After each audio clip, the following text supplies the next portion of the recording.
आंवला नवमी की कथा है। कार्तिक का महीना में जब शुक्ल पक्ष में नवमी तिथि आएगी, तब तू आंवले के वृक्ष के नीचे बैठकर आंवले के वृक्ष में श्री शिवाय नमस्तु।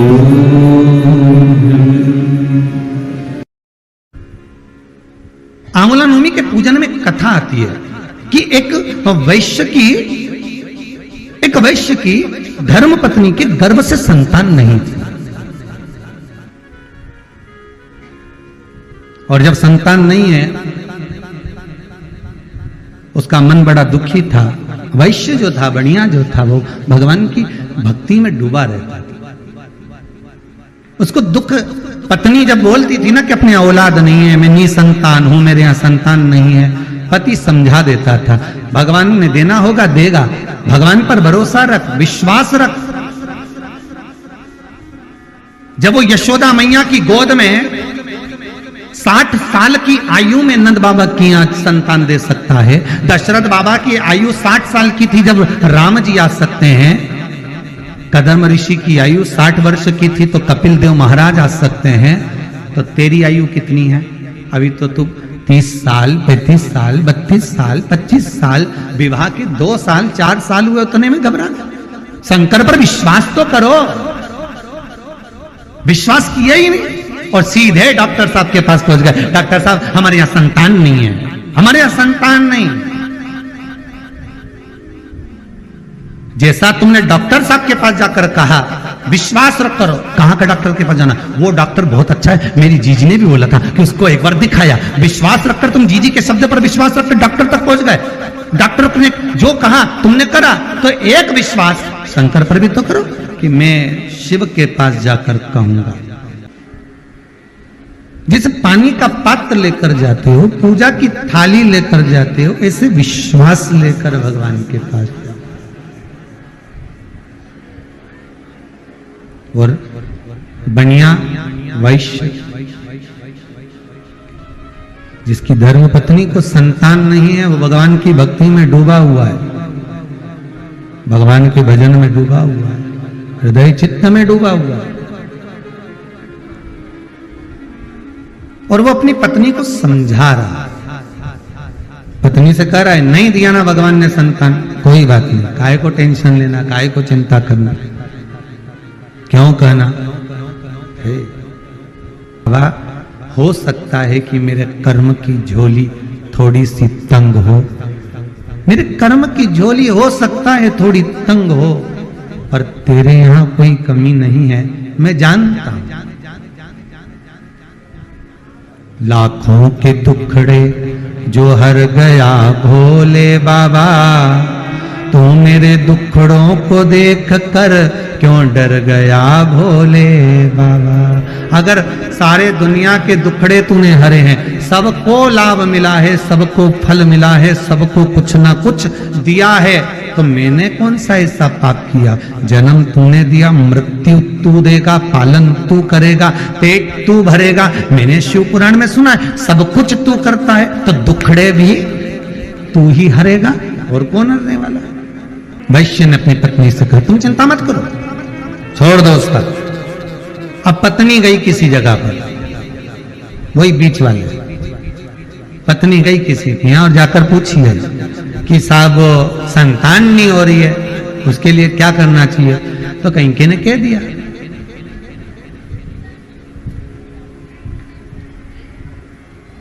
अगर तुम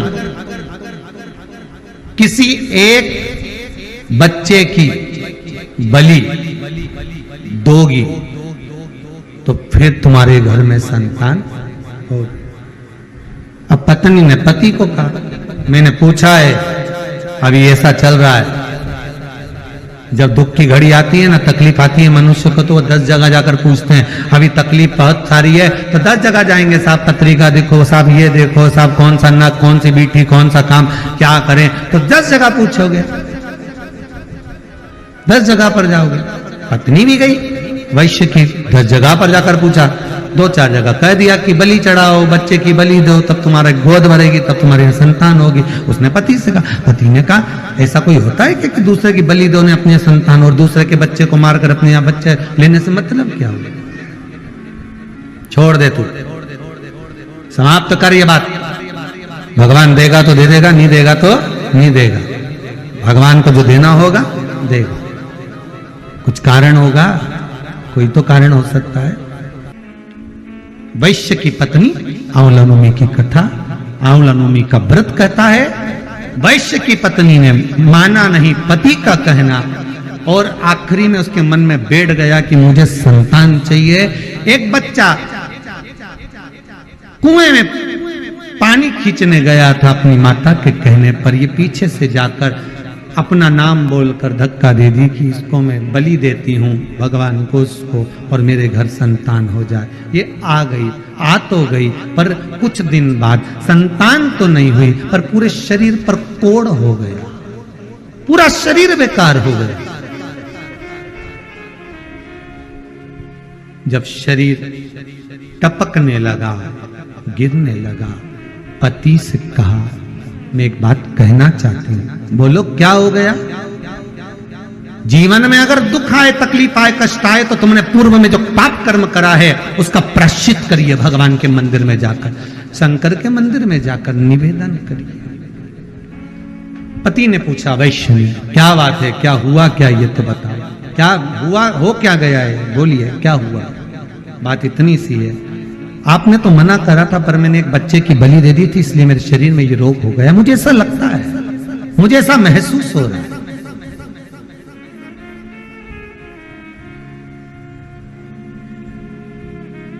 वैश्य ने कहा तूने मुझे पहले बताया नहीं,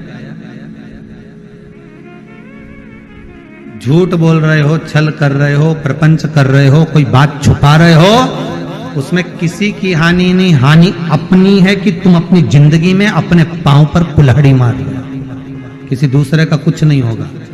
पांव अपना काट रहे हो, कुल्हाड़ी अपने ऊपर मार रहे हो, जिंदगी पर मार रहे हो, बर्बादी के कदम तुम बढ़ा रहे हो, बिगड़ेगा कुछ नहीं।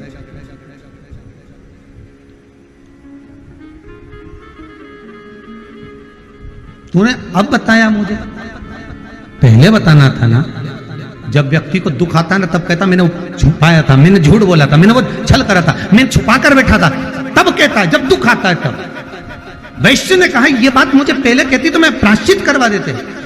झूठ, छल, कपट, बेईमानी, प्रपंच की बात पहले ही प्रस्तुत कर दो, साहब ऐसा हो रहा है, साहब ऐसा चल रहा है, तो कुछ निर्णय निकल सकता है, भगवान माफ कर सकता है। तूने मुझसे छुपाया क्यों? बोल देती ना, तुम्हें सब कर सकता था, सब कुछ, सब कुछ कर सकता। तूने छुपाया क्यों? गलती हो गई, अब छुपा तो लिया, गलती भी हो गई।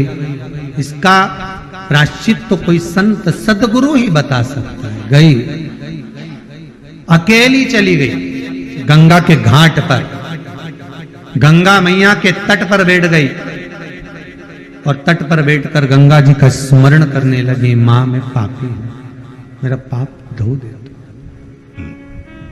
अपने पुत्र की कामना के लिए मैंने किसी की बलि दे दी। बहुत ध्यान देना महाराज, अपने सुख के लिए दूसरे का बुरा कभी मत सोचो।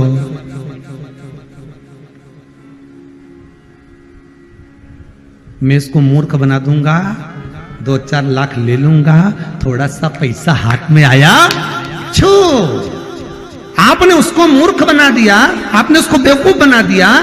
वो भोला था, आपने उसको सब कुछ बना दिया, पर आपने तो बना दिया, पर वो ऑनलाइन है, देख रहा है, सब कुछ खाते में मौका मिलेगा, उसकी लाठी में, उसके डंडे में थोड़ा सा समय लगता है, पर देता जरूर है। और जब वो देता है तो उठ नहीं पाता, वो देगा। अगर आपने प्रायश्चित कर लिया कि मैंने, हो सकता है मैंने कोई पाप करा हो, भगवान के मंदिर में जाके बोलने में जाता क्या है, सदगुरु के सामने, गुरु के सामने बोलने में जाता क्या? हो सकता है मैंने कोई पाप करा होगा, हो सकता है मैंने कोई कष्ट दिया होगा, मैंने अपनी वाणी से कुछ कह दिया होगा, मैंने कुछ, भगवान पर क्षमा करो। आप क्षमा की मूर्त हो। हमने पाप किया पर आप तो धो सकते हो। वो वेश्य की पत्नी गंगा जी से कहती है मैंने बहुत पाप किया है, क्षमा करो मां, क्षमा करो, क्षमा करो मां। गंगा के जल में नहाती नहीं, बैठी रही घाट पर। वो वैश्य की पत्नी गंगा के घाट पर बैठी पर गंगा को नहाया नहीं, गंगा का आचमन नहीं करा, बस सामने बैठकर रोज रोती है, प्रार्थना करती है, मस्तक रगड़ती है, मां क्षमा करो। गंगा एक स्त्री का रूप लेकर सामने प्रकट हो गई, हाथ में कमल का पुष्प था, लेकर आई। गंगा जी ने उसको दिया, देकर कहा तुम कौन हो?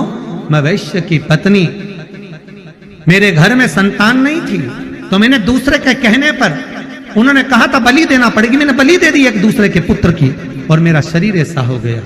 तूने गलती कर दी। गंगा जी बोली तुमने गलती करी है, तुम माना तुम क्षमा मांग रहे पर गलती करी है तुमने, मां अब तो क्षमा कर दो।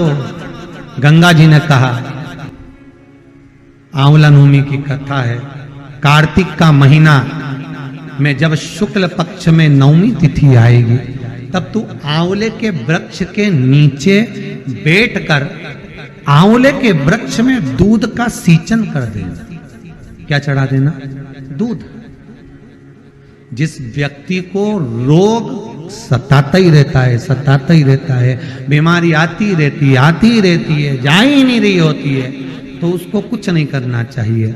आंवले के वृक्ष के नीचे आंवला नवमी के दिन दूध चढ़ा देना चाहिए, फिर बीमारी दूर हट जाती है, व्यक्ति बीमार ही नहीं पड़ता।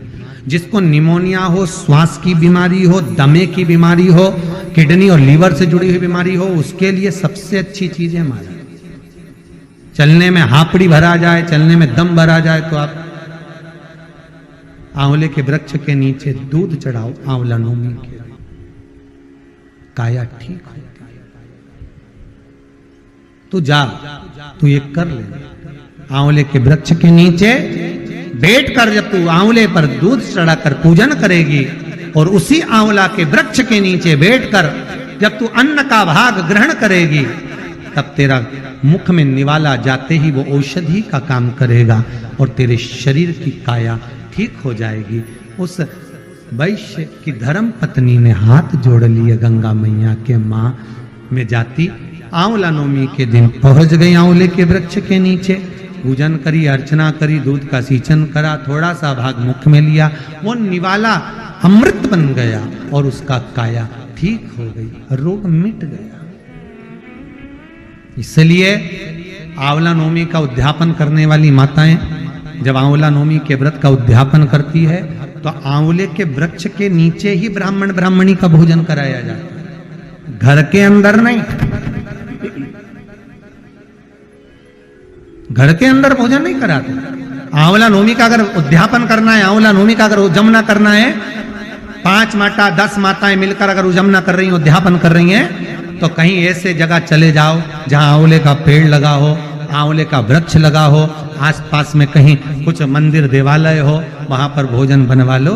वहीं पर आंवले के वृक्ष के आसपास में ही कहीं वहीं पर ब्राह्मण ब्राह्मणी का भोजन कराकर, चांदी का आंवला बनवाकर, चांदी का नहीं हो तो असली का जो आंवला होता है उसका दान दे देना चाहिए, पर करना चाहिए। रोग मुक्ति के लिए, कार्य सिद्धि के लिए, लक्ष्मी के लिए आंवला का वृक्ष उत्तम माना गया।